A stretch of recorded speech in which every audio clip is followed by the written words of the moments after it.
sería de hacer una buena historia clínica, pues obviamente el beneficio de curar, ayudar al paciente que normalmente tiene enfermedades activas, enfermedades de cáncer, oncológicas, enfermedades infecciosas, son a grandes rasgos las patologías como generalidad que más afectan al anciano.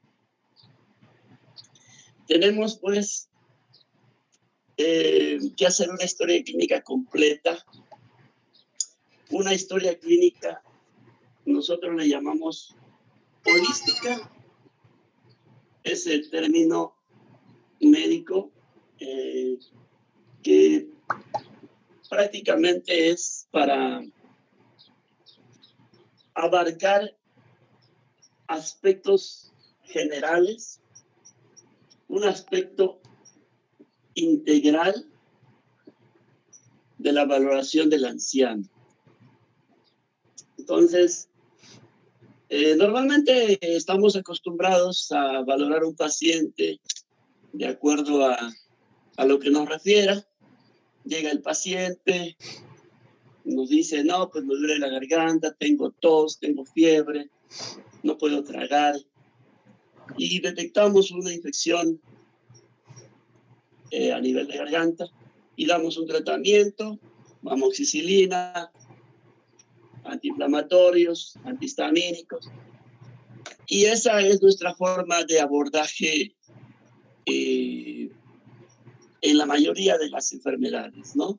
La paciente ginecológica tiene sangrados transvaginales, pues vamos a abordarlo, le vamos a tomar un ultrasonido, vamos a detectar que tiene una miomatosis uterina, vamos a plantear un tratamiento médico, un tratamiento quirúrgico, y de esa forma normalmente es como nosotros, de acuerdo a los órganos afectados, valoramos.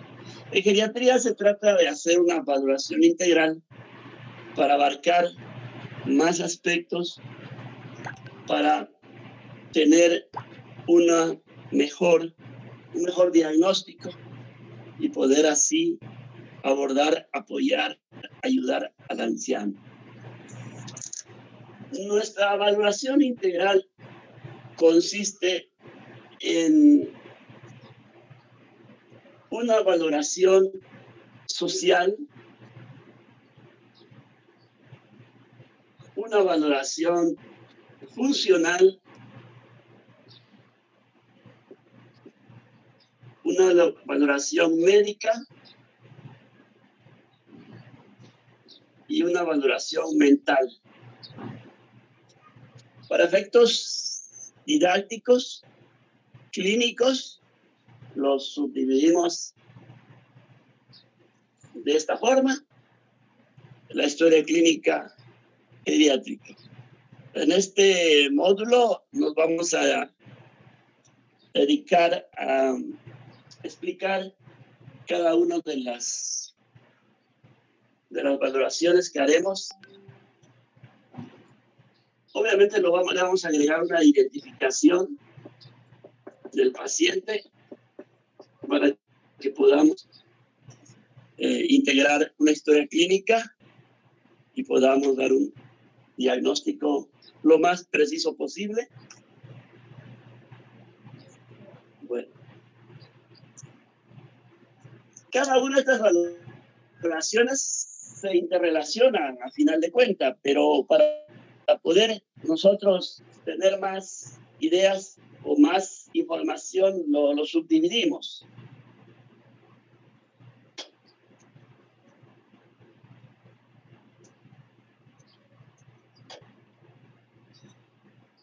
No voy a ahondar mucho en la identificación porque la identificación es lo más común. En todas las historias clínicas se abordan estos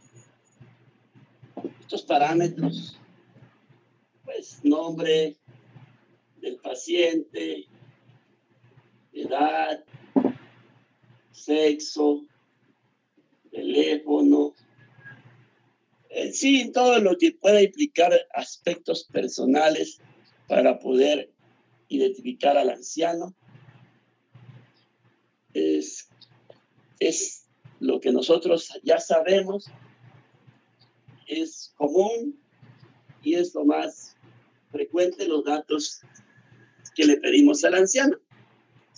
Voy a ahondar más en aspectos sociales, porque yo considero que enferma cuando su estado social está alterado.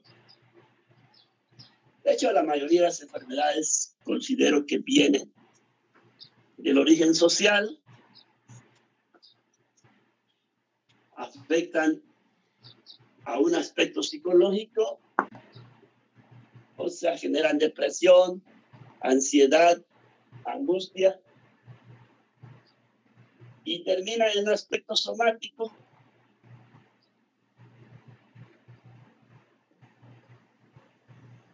Es como un efecto en cascada que se da por una alteración social. Por decirles algo, un paciente que fallece un familiar, su pareja, su esposo o esposa, genera un duelo, un dolor, una pérdida, como le quieran llamar. Duelo en geriatría es dolor, es pérdida, en este caso de un ser querido. Y el dolor normalmente, bueno, en geriatría consideramos que tarda 6 meses un duelo, un dolor. Si pasa más de 6 meses, se hace un duelo patológico o depresión. Si pasa depresión, pues nos da, por ejemplo, una neumonía porque el paciente está triste. Ese es un ejemplo de cómo el aspecto social de la pérdida de un familiar puede afectar al anciano, y por eso nosotros debemos enfocar en poder identificar alteraciones sociales del anciano. En general, ¿qué nos interesa? ¿Qué le vamos a preguntar? En el aspecto social, le vamos a preguntar las características de la vivienda. Nos interesa saber cómo es el lugar donde vive. ¿Por qué? Bueno, en muchos casos el anciano está aislado en un cuarto oscuro y no puede percibir si es de día, si es de noche, si el paciente está. Entonces se altera el ciclo sueño-vigilia. Por eso nos interesa preguntarle al anciano o al familiar acompañante si su casa está bien iluminada o no puede identificar día y noche. Eso no es correcto. Tenemos que iluminar la casa del anciano de forma que pueda identificar o pueda entrar la luz del sol a su cuarto para que pueda él ver del día, inclusive la necesidad de tener exposición a la luz solar diariamente. Muchas veces los ancianos están en un cuartito olvidado y eso altera la capacidad,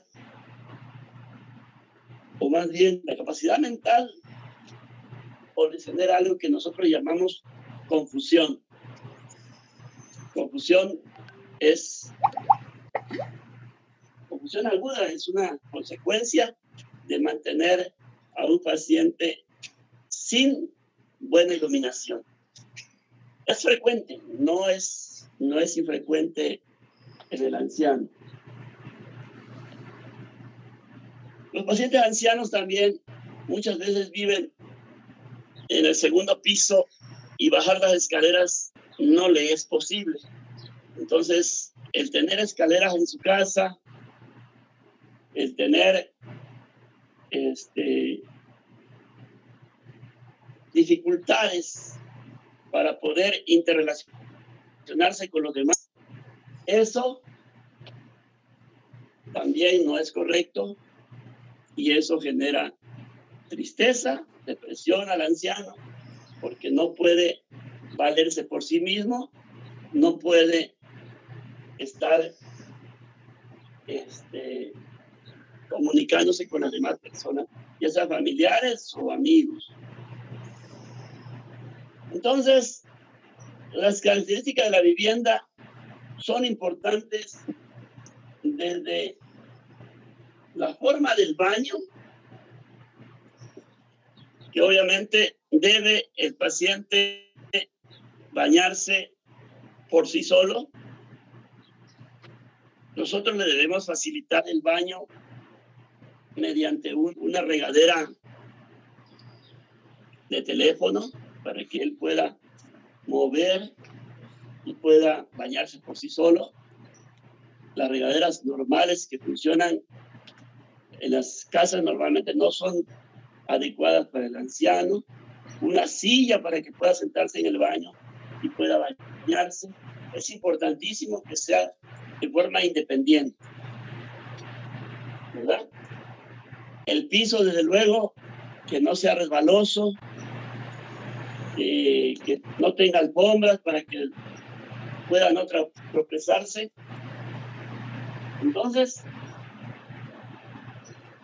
todas las características de la vivienda, iluminación, el piso, si tiene escaleras, si el baño es adecuado, si convive con las demás personas, está aislado del anciano. Eso es muy importante porque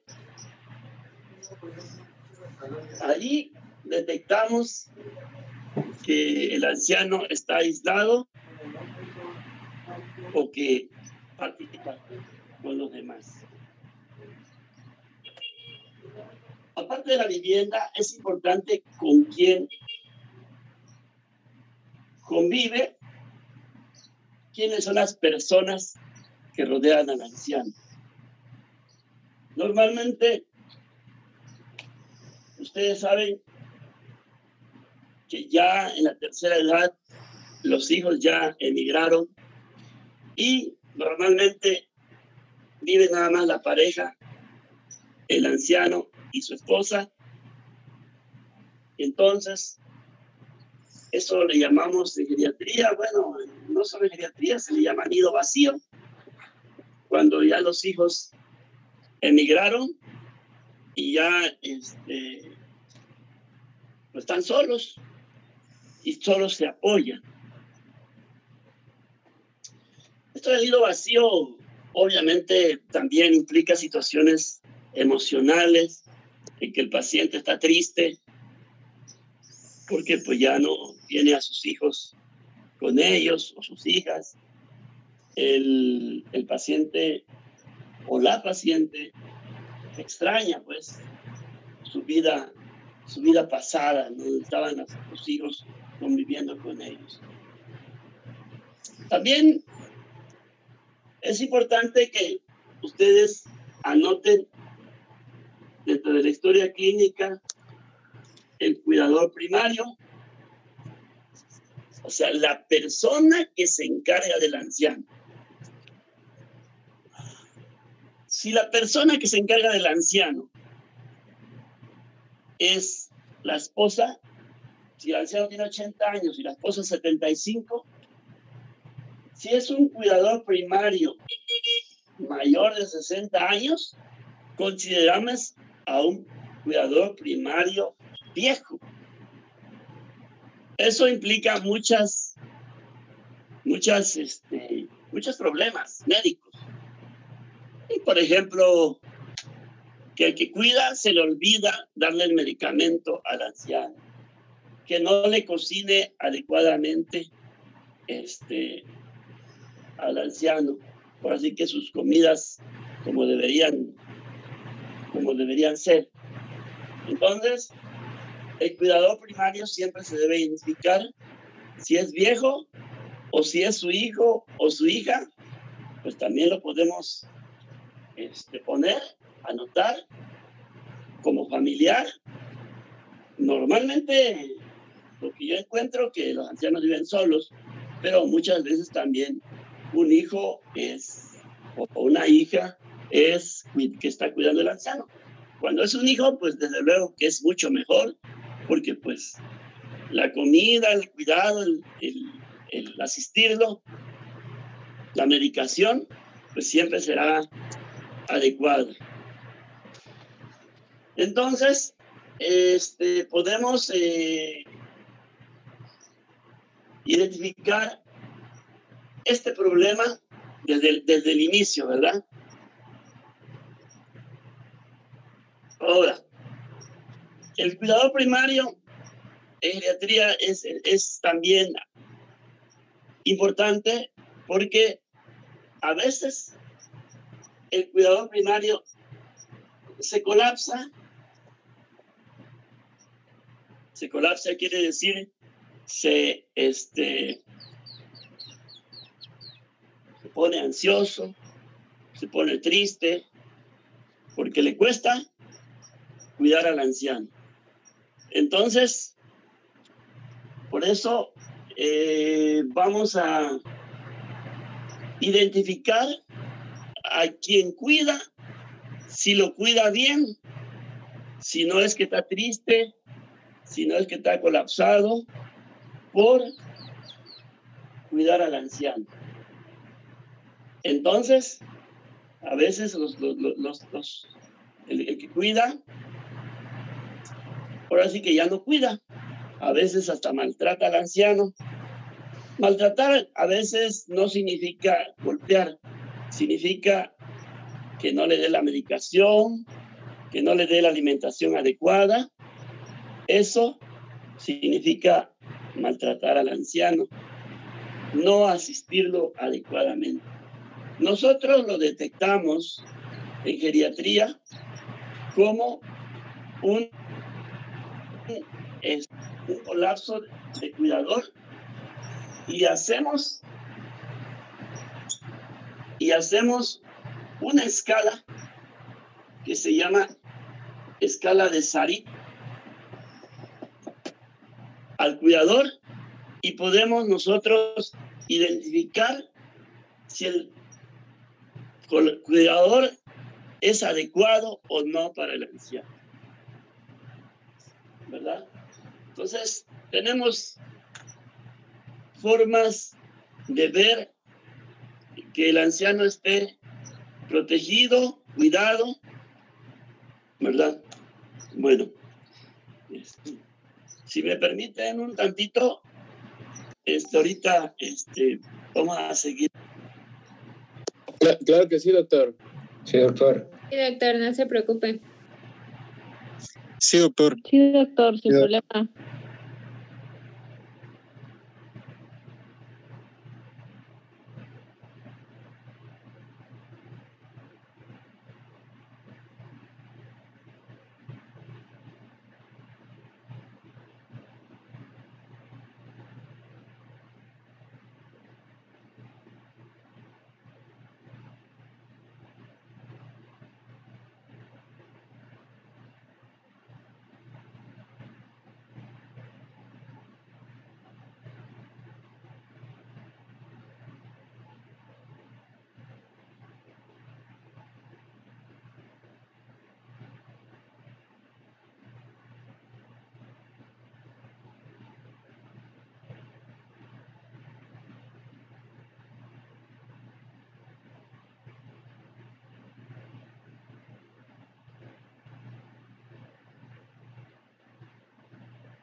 Bueno, seguimos.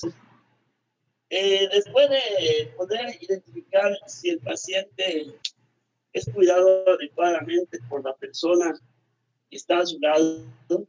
Cuando es un paciente cuidador viejo, mayor de 60 años, que cuida al anciano enfermo, por definición ya es un mal cuidador, porque normalmente ya no se nos olvida todo después de 60 años y porque no se pueden dar los cuidados adecuados del anciano. Bueno, es muy importante en geriatría también identificar si el anciano vive en casa o vive en un asilo. Obviamente que siempre será mejor vivir en casa, es en lo emocional, en lo psicológico, vivir en casa es lo adecuado. Vivir en un asilo no es adecuado porque el anciano se siente aislado, siente que ya no sirve para nada, siente que ahora sí que ya no es importante para su familia.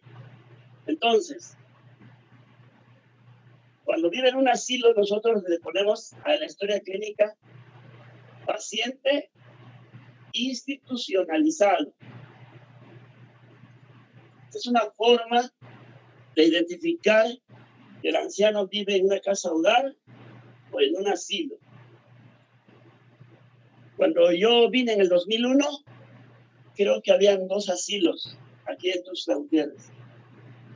Ahorita identifico más de 12, yo supongo que unos 15, no sé exactamente, pero sí ha aumentado el número de asilos en Tuxtla. Entonces, de hace 20 años, habían 2 asilos únicamente y fueron aumentando por el paso de los años el número de asilos.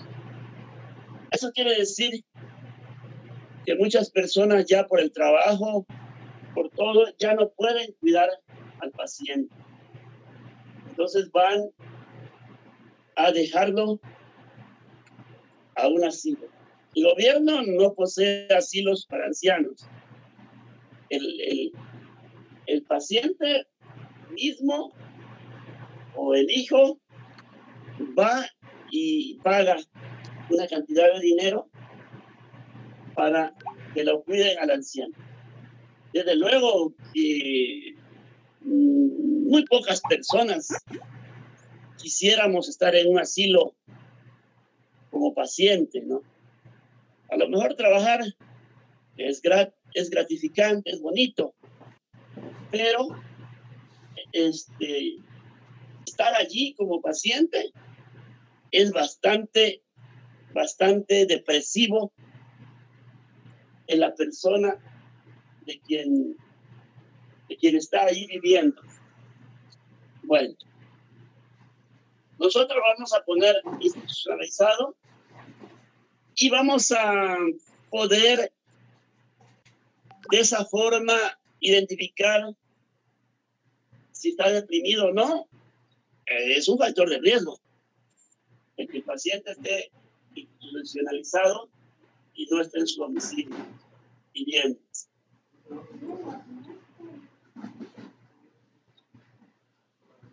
Esto en el aspecto social,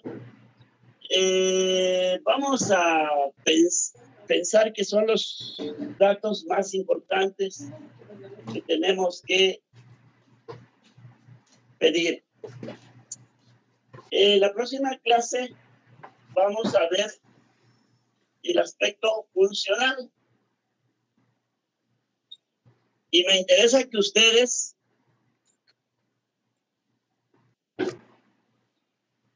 lean y tengan a la mano la escala de Bartel, el índice de Katz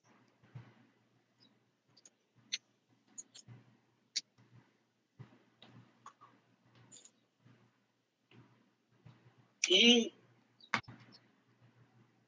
la escala de Lupton y Brody.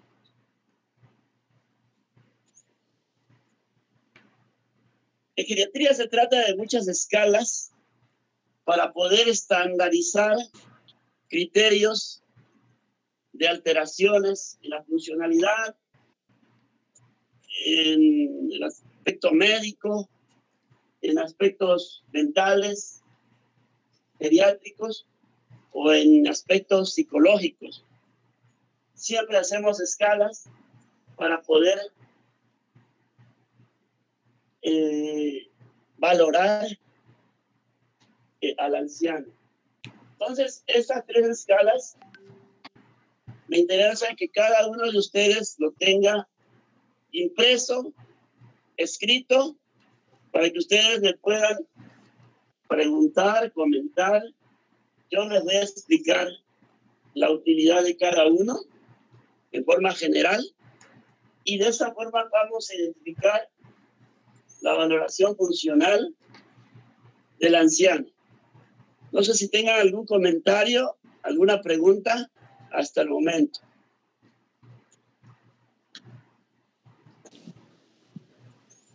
No, doctor. De mi parte, no, doctor. No, doctor. Claro. De momento no, doctor. Bueno, entonces ya nos pondríamos de acuerdo con el jefe la próxima semana, ya sea el martes o el miércoles. Seguimos y de la misma forma, después de la 1 de la tarde, 2 de la tarde, yo podría seguir dándoles las clínicas de forma que ustedes puedan